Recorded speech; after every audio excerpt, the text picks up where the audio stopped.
During a time where things were uncertain for movie theaters, the city of Barbourville and Barbourville Tourism were forming a plan to bring a drive-in closer to home. And now they're putting that plan into action. WYMT's Alyssa Williams visited the site for an update on the Knox Drive-In. Construction is underway for the new Knox Drive-In just behind Brickyard Pond in Barbourville, working to breathe life into something that many would call a dying breed of entertainment.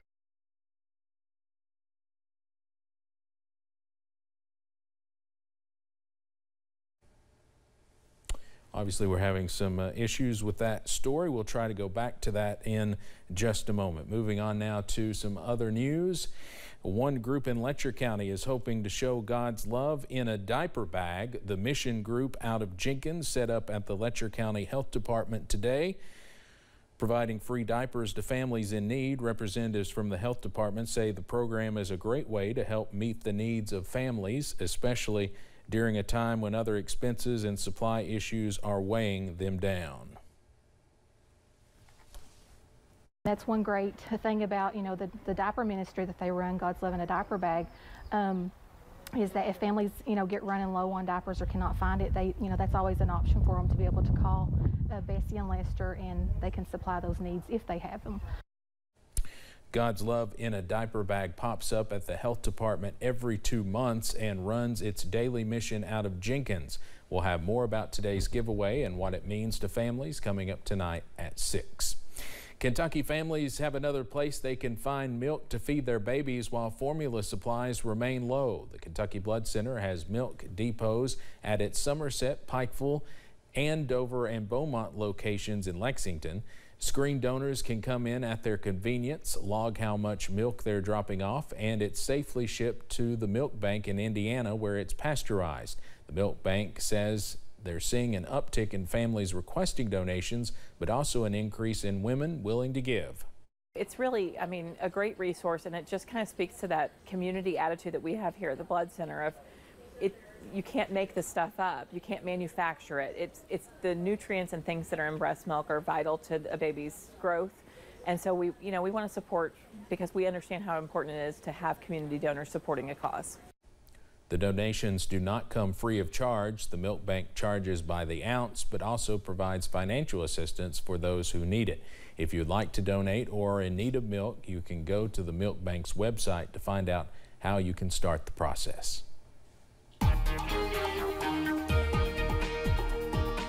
Beautiful blue skies continue around the mountains this afternoon. We will continue to see calm conditions for the rest of tonight and through much of tomorrow as well. Outside at the moment, our camera from UVA-wise, there we go, mid-70s out there. There are usual cooler spots, so to see them in the mid-70s means it's a rather warm day out there. Buffalo Mountain here in Perry County, nothing but blue sky. Temperatures in the mid-80s. That's where many of us are at this hour. How about middle and upper 80s? It's 85 in London and Jackson, 86 Manchester, 87 in Irvine and Williamson, West Virginia at 89. It's a warm one out there thanks to the sunshine we have in place. We're talking about a little bit of a backdoor front bringing a few clouds to areas closer to central Kentucky. Nothing we have to worry about as we head through the nighttime hours tonight. Skies remain clear and we're in the mid-50s overnight with calm winds. I'll have the very latest, though, on when we could see the return of a few showers to the forecast coming up in just a few minutes. Steve? All right, Evan, thank you. Paris Hilton is in the nation's capital to push for federal legislation to combat what advocates call institutional child abuse. The socialite and former reality television star says she was abused at a facility for troubled teens in Utah when she was younger. CBS's Mola Linghi reports from New York. Socialite and former reality TV star Paris Hilton wiped away tears as she sat in a confinement booth, similar to the one she says she experienced at Provo Canyon School in Utah, where she spent time as a teenager. I knew if I screamed for help or protested, I would be in there longer or be injected with a sedative.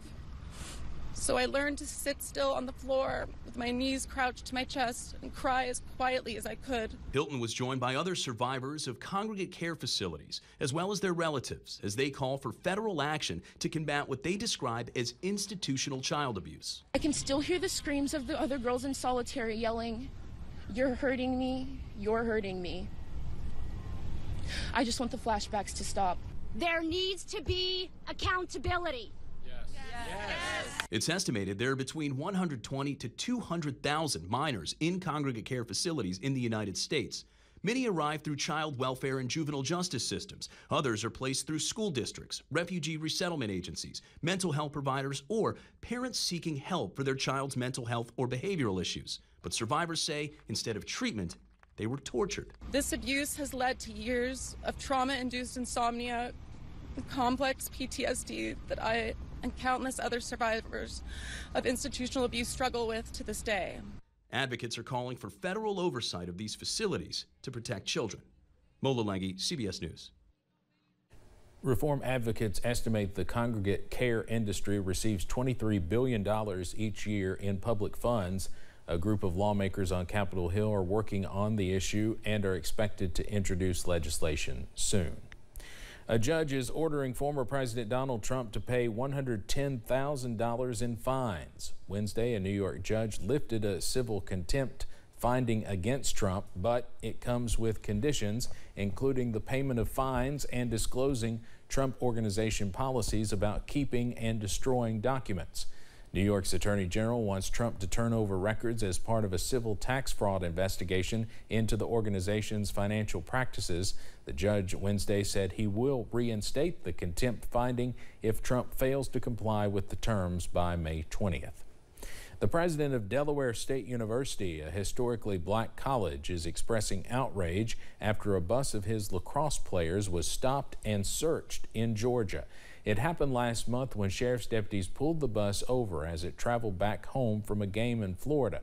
Their bus was initially stopped for an alleged traffic violation, but it turned into a search for drugs that came up empty.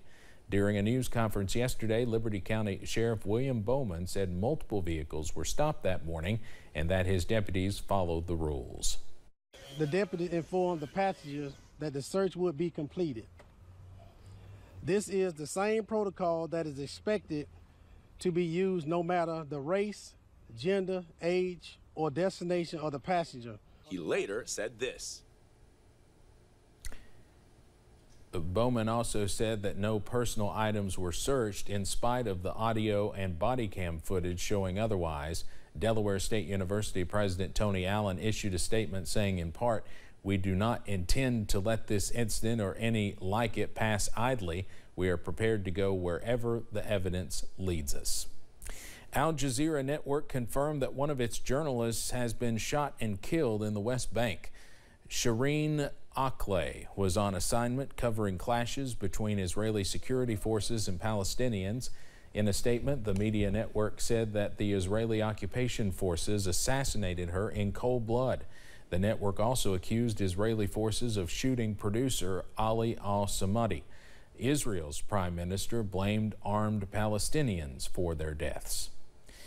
Ukraine's government says its troops are pushing Russian forces back in the east with the war now in its 11th week. But Russia is gaining elsewhere. The vital southern port of Odessa is being hit hard in an effort to disrupt supply lines of Western weapons. With little chance of a peace agreement on the horizon, the UN Secretary General says the focus remains on humanitarian aid and civilian evacuations. The UN says hundreds of civilians have already been evacuated from Mariupol in the south, which is almost under Russian control. We will do more operations of the same kind, but we will keep them not public until they are completed. Tomorrow, the Human Rights Council holds its first special session on the crisis since Russia was ousted from the body. It's estimated more than 3,400 Ukrainian civilians have died since the invasion began, including more than 200 children. The wives of 2 Ukrainian soldiers defending the Mariupol steel mill have met with Pope Francis and asked him to help arrange for a third-party evacuation before Russian soldiers capture or kill them. The women have been in Italy for more than 2 weeks seeking to rally international support for a diplomatic solution to the standoff at Azovstal. The United Nations and International Committee of the Red Cross have organized a series of evacuations of civilians from the mill, but not the troops, who remain holed up with diminishing water, food, and medical supplies. The Thai government will distribute 1 million free cannabis plants to households across the nation in June. The nation's health minister says it's to mark a new rule allowing people to grow cannabis at home. The new rule goes into effect June 9th. It allows people to grow cannabis plants at home after notifying their local government, but the plants must be medical grade and used exclusively for medicinal purposes. It cannot be used for commercial purposes without further licenses. The move is the latest step in the country's plan to promote cannabis as a cash crop.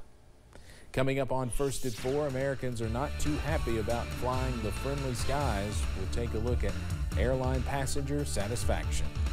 And changes on the way as we head into the next couple of days, but one more sunny day is on the way. Details next.